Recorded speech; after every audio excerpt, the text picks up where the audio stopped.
আসসালামু আলাইকুম। Launch travel বিদ আপনার স্বাগত। সরাসরি সদরঘাট থেকে দীর্ঘদিন পর ভোলারহাট ভান্ডারি রুট চালু হয়েছে। তো আজকে 25 তারিখ রোজ মঙ্গলবার, 24শে রমজান।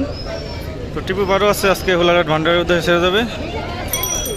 আগামীকাল আবার থাকবে যুবরাজ 7 অথবা নিউসান 10 বা রাজদূত ফ্রেন্ড যে কোনো ক্লাস পাবেন।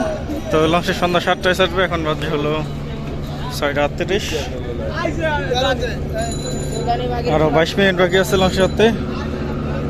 তো দেখে আসি কীরকম যাত্রী হলো দীর্ঘদিন পর যেহেতু রুটটি চালু হলো।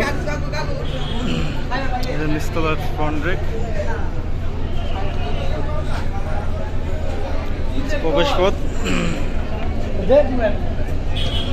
প্রথম দিন, তার পাশাপাশি ঈদের সোশ্যাল ঈদের সময় যাত্রী চাপ থাকবে বেশি এবং ট্রাই করা যায়। তো এই হচ্ছে নিস্তলার ট্রেক। লঞ্চটি সম্ভবত 7টা বা 7:10-15 ছাড়বে বা 7:30 ছাড়বে। লঞ্চটি চাঁদপুর ঘাট হয়ে যাবে, মুন্সিগঞ্জ ঘাট ধরবে সম্ভবত।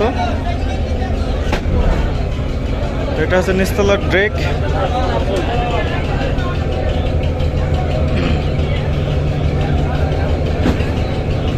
তো ডাইরেক্ট দ্বিতীয় তলা যাবো। যাত্রী সংখ্যক অনেকটাই কম, কারণ অনেকে জানে না যে রুট চালু।